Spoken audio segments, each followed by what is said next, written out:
still in the Bletchley Park area, we thought we'd visit the National Museum of Computing. So we'll have a look round and see you inside. We have come into the National Museum of Computing, which is on the Bletchley Park estate. And it's the largest collection of historic computers that there is in the UK. Oh my goodness, look at that. Look at the size of that one. It's a diagonal board and commons. So although they may look tall and narrow, they're wired as a square matrix such that letter A on jack E is wired to letter E on jack A, and so on. 325 wires in total per column are soldered into jack contacts at each end. The connections are permanently wired, and connections using the 26-way plaited menu cables are plugged in as defined in the menu. Gosh, that looks complicated. That sounds complicated, just hearing about it. Gosh, it's massive. And it looks really, really complicated. So this is the front of it.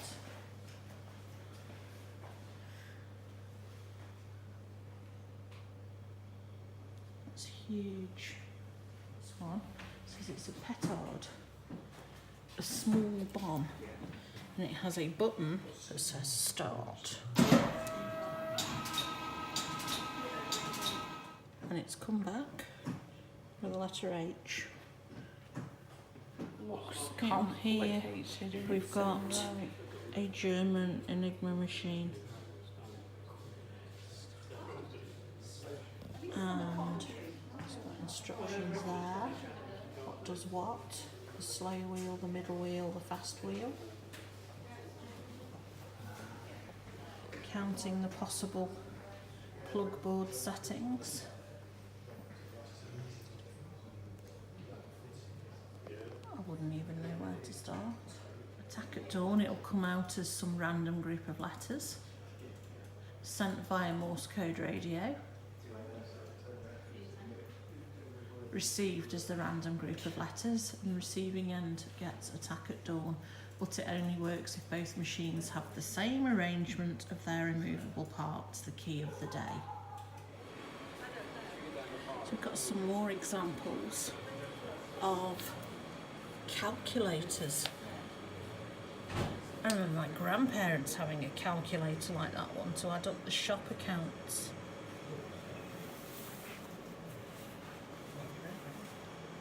Gosh, examples of old calculators. Quite interesting. Complete with an abacus at the back. An abacus, old calculators.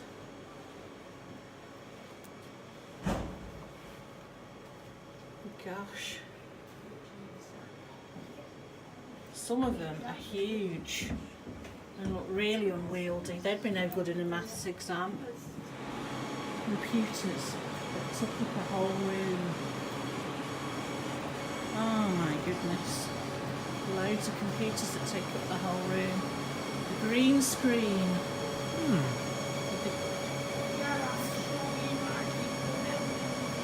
I am the first computer I ever used had a screen like that. Thank you very much. Massive, massive, massive discs. The size of that for a disc, George. And it has 4 megabytes per side, and it's massive. It's got to be 3 foot in diameter. It's massive.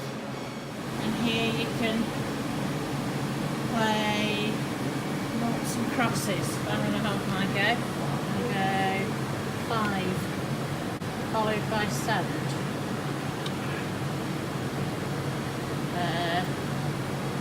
I'm going to go for 9. 3.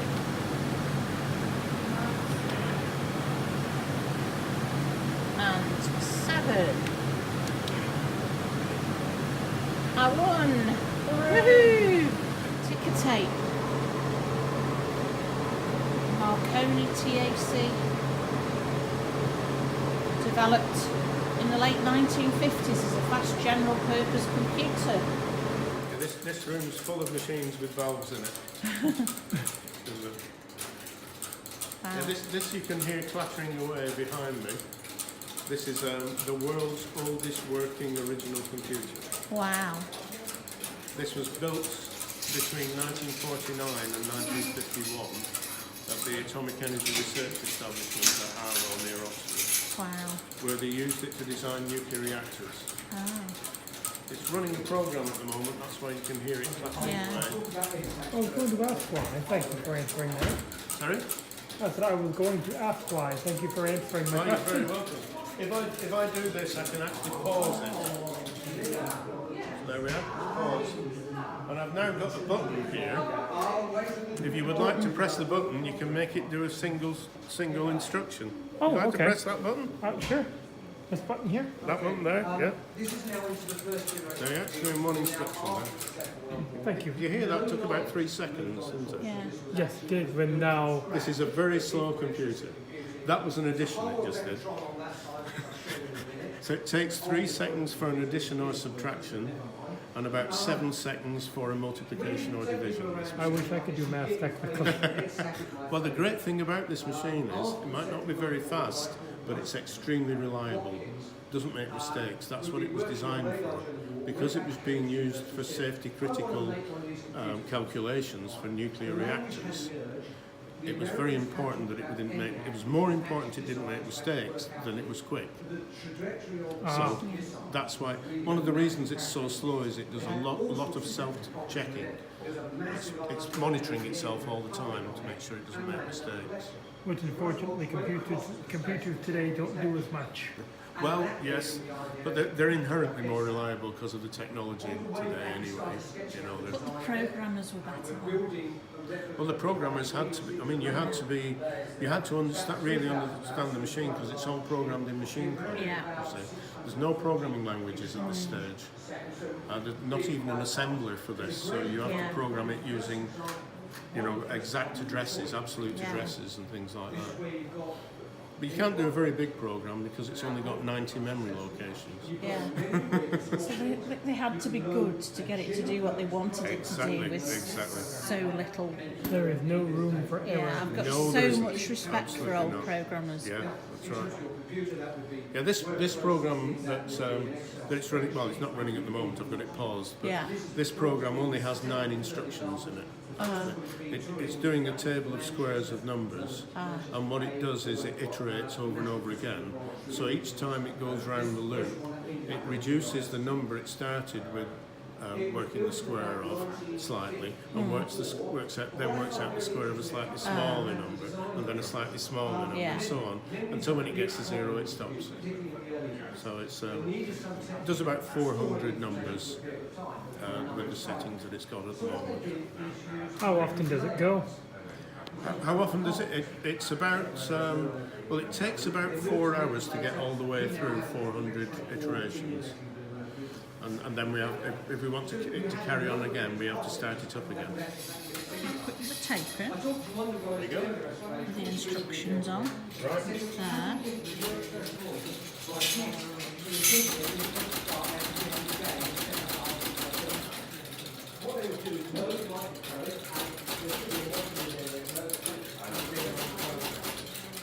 What it's actually doing now is it's clearing down all the memory locations, ready to put the program in. Ah, the side of EDSAC. Loads of valves.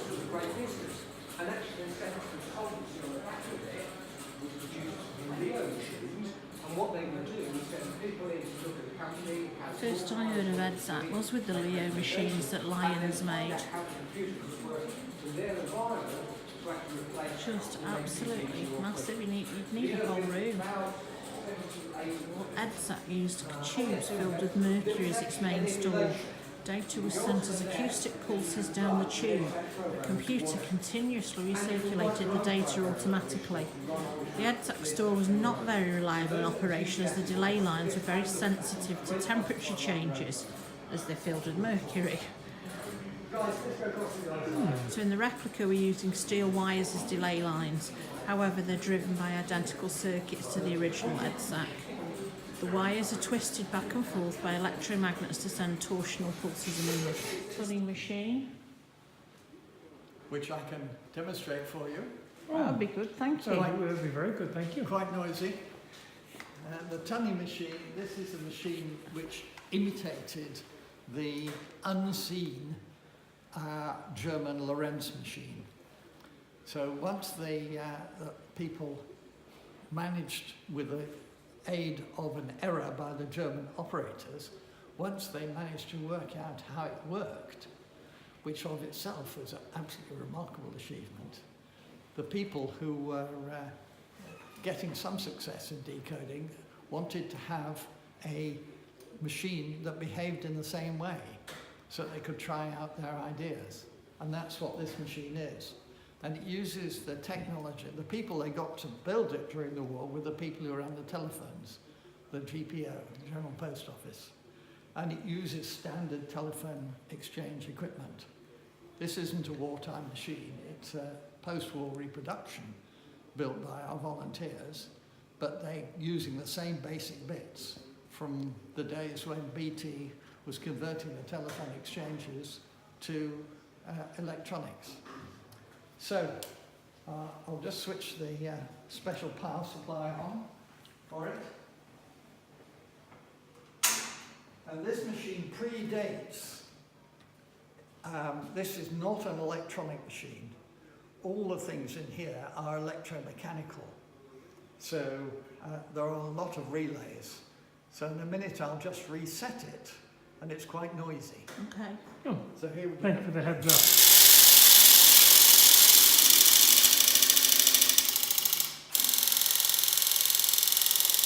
And that last sequence of ticks, for those who remember dial telephones, that's what was in the exchange for picking up the impulses that your telephone sent down the line when the dial was on its return.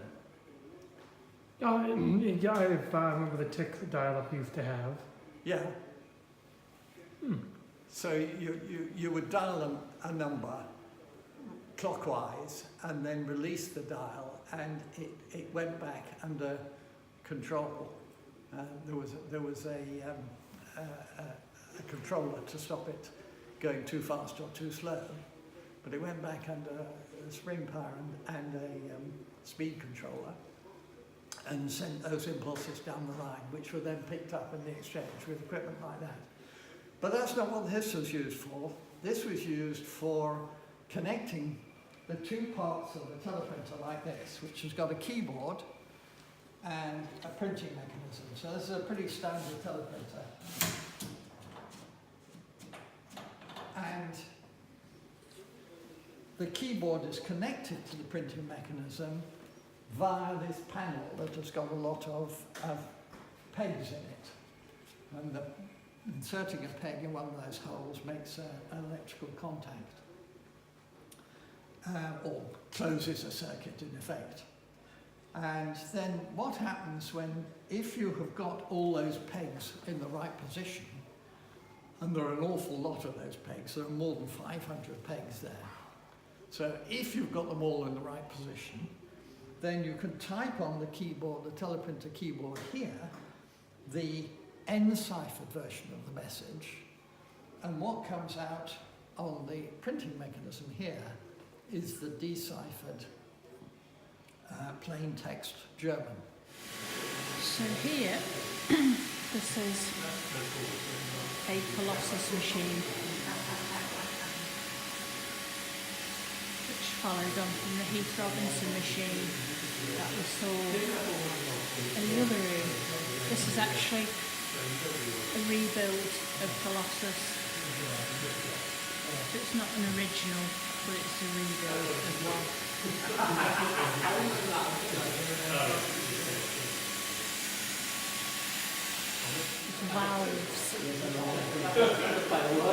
Valves. Valves everywhere.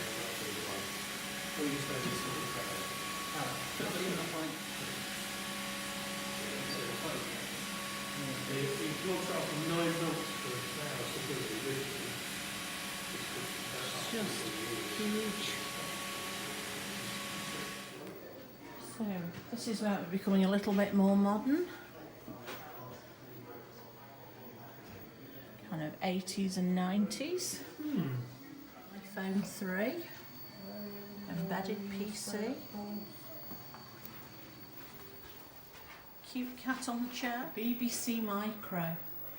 Gosh, that's going back some. That's proper 80s, that is.